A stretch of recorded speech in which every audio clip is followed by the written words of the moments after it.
Malay ka lang, parawa ka lang. 60. Wag paabot ka.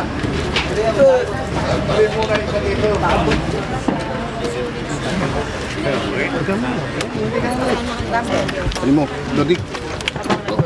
Bilisan mo nila para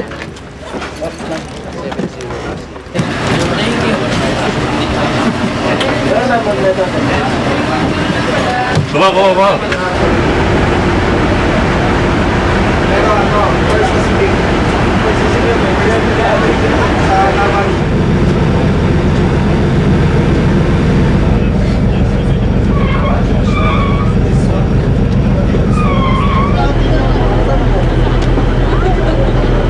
dadami ako.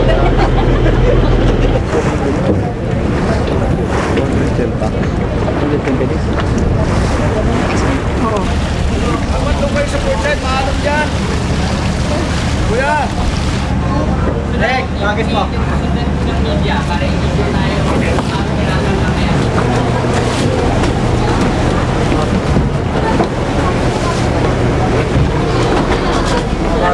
Sa dulo.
It's almost 4 p.m.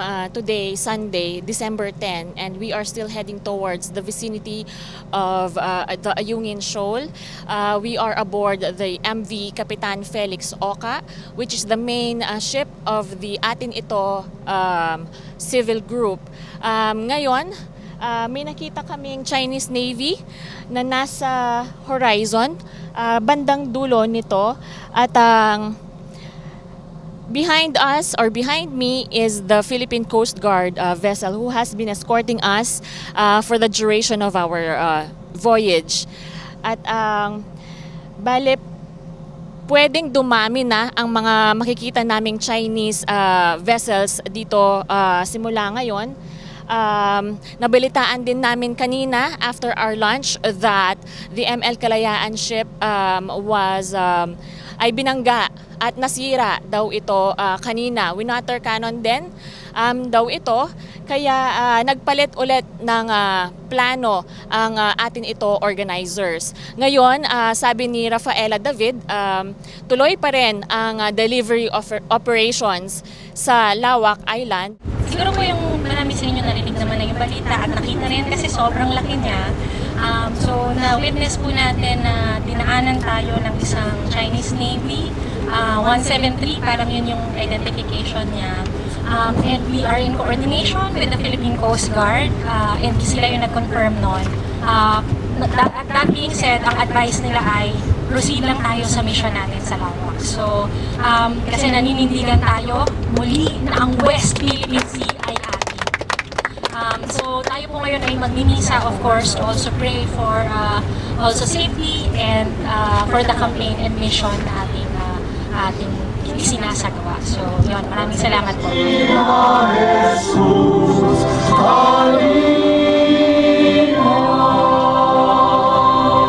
Here in the West Philippine Seas, there is no peace. We are disturbed. We are angry. We should not be angry. We should not be disturbed. Kaawaan tayo na makapangyarihang Diyos, patawarin ang ating mga kasalanan at patnubayan sa buhay na walang hanggan. Panginoon, kaawaan mo kami.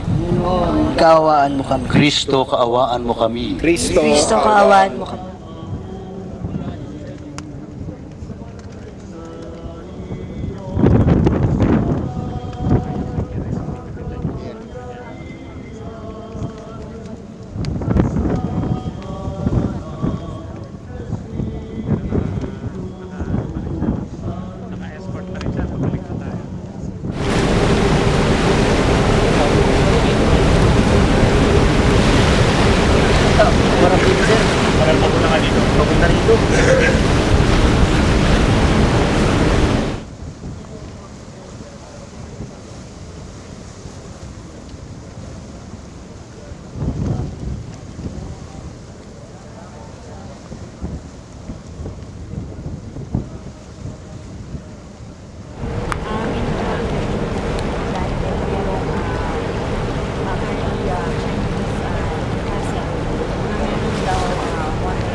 Ngayon po, we're heading back to El Nido. Inuulit ko po, nagkaroon po tayo ng tawag mula po sa command center. We're heading back to El Nido. Wala pa pong sinasabi kung ano po bang dahilan, ano po bang next natin gagawin. Pero ngayon po, gusto lang pong ipa-announce, we're heading back to El Nido. Yun lamang po, marami pong salamat.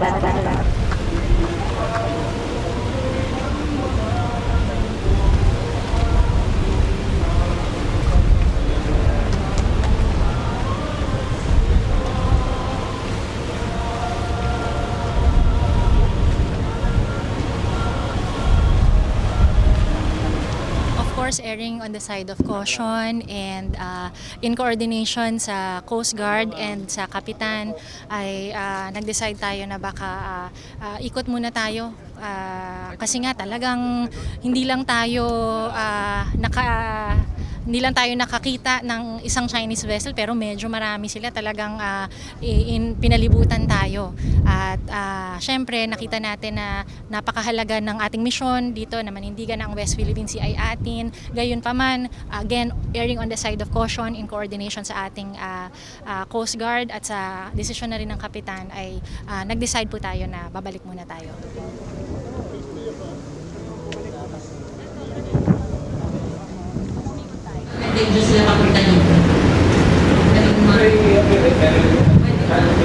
I feel tense from the group of the vessels around us na may something tension na mangyayari. May reaction na talaga sila na lalapit sila sa atin, magkakaroon ng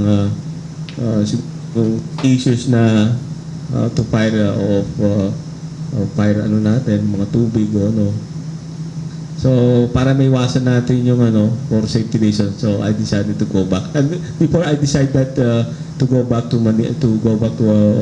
Port of Calls, nakuha natin original ports, nag-advise ako sa Coast Guard, sa Emil Chora. Sabi ko, sir, sorry to say that we have to go back to El Nido for safety reasons.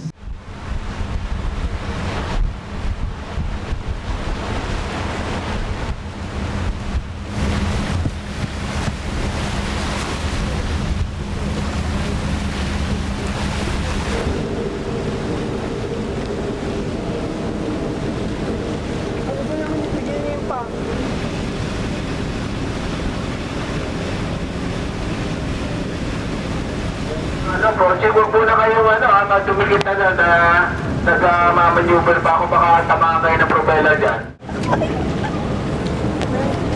Atin ang Pinas!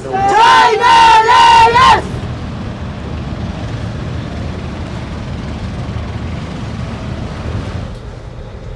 Papunta pa lang po sa San Fernando Port po.